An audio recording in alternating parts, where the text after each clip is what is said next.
WNA, warga negara asing yang berkeluarga. Syederalun kantor imigrasi kelas 1 TPI Banda Aceh mengamankan 2 warga negara asing berkebangsaan Malaysia dan Bangladesh dari wilayah Pidi dan Kecamatan Meraksa, Banda Aceh. Kedua WNA tersebut adalah MS, warga negara Malaysia yang masa tinggalnya di Indonesia sudah habis, dan P, warga negara Bangladesh yang masuk ke Indonesia secara ilegal. Kepala Kantor Imigrasi Kelas 1 Banda Aceh, Gindo Ginting, mengatakan tim OPS gabungan mengamankan MS karena melakukan pelanggaran keimigrasian.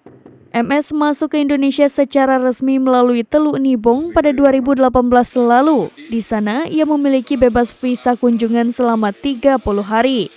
Tujuan ia datang ke Indonesia tak lain ingin mengunjungi istrinya yang berdomisili di Gempang, Pidi. Tapi setelah masa kunjungan habis, ia tidak kunjung kembali. Ia tinggal di Aceh sudah hampir 6 tahun. Informasi keberadaannya diketahui dari laporan warga setempat, kata Ginting saat konferensi pers di kantor imigrasi TPI MPP Banda Aceh pada Senin 4 Maret 2024. Ia diamankan pada 27 Februari 2024 lalu di Masjid Besar Istiqomah. Selama tinggal di Pidi, MS juga diketahui masuk sebagai pengurus masjid tersebut. Kemudian P, warga Bangladesh, ditangkap pada 29 Februari di Gampong Pi, Kecamatan Meraksa.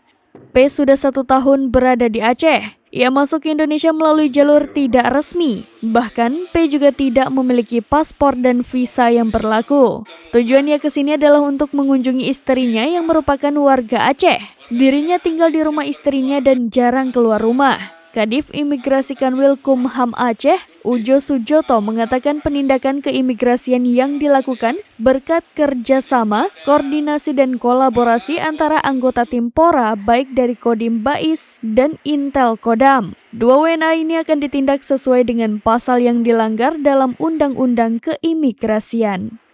Dari Banda Aceh, Indra Wijaya, serambinews.com. Download Tribun X sekarang. Menghadirkan lokal menjadi Indonesia.